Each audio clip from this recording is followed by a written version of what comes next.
Blood pressure यानी रक्तचाप हमारी सेहत का एक अहम संकेतक है। यह दिल और रक्त वाहिकाओं की सेहत का आईना होता है। हाल ही में अमेरिकन हार्ट एसोसिएशन ने ब्लड प्रेशर की नई गाइडलाइन जारी की है। अब सामान्य ब्लड प्रेशर की सीमा को पहले से कम कर दिया गया है। इस बदलाव का मतलब यह है कि जो लोग 120/80 को नॉर्मल मानते थे, उन्हें अब सावधान रहने की जरूरत है। आइए विस्तार से जानते हैं इस नई गाइडलाइन और इसके असर के बारे में। अमेरिकन हार्ट एसोसिएशन की नई गाइडलाइन के अनुसार ब्लड प्रेशर को अलग अलग स्टेजेस में बांटा गया है।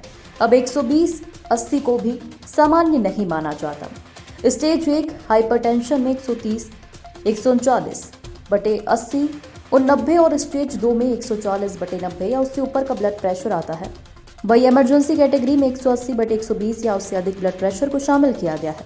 इसका मतलब कि अब समय रहते ब्लड प्रेशर को नियंत्रित करना और लाइफस्टाइल सुधारना और भी जरूरी हो गया है। पहले जो 120/80 को नॉर्मल माना जाता था, उसके बावजूद कई लोग दिल की बीमारी और स्ट्रोक के शिकार हो रहे थे। नई गाइडलाइन के अनुसार हर व्यक्ति को ब्लड प्रेशर मॉनिटर करना चाहिए। लोगों को अपने खान पान, व्यायाम और तनाव पर ध्यान देना होगा। नमक का सेवन कम करें, नियमित व्यायाम करें और समय समय पर ब्लड प्रेशर चेक करवाएं। ब्लड प्रेशर नियंत्रित करने के लिए जीवन शैली में बदलाव सबसे प्रभावी तरीका है।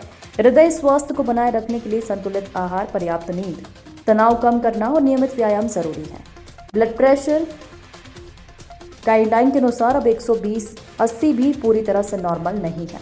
इसका मतलब है कि हमें अपनी लाइफस्टाइल और सेहत पर और ज्यादा ध्यान देने की जरूरत है।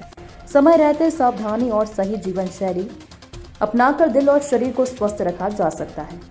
ब्लड प्रेशर की नियमित जांच और जागरूकता से आप गंभीर बीमारियों से बच सकते हैं।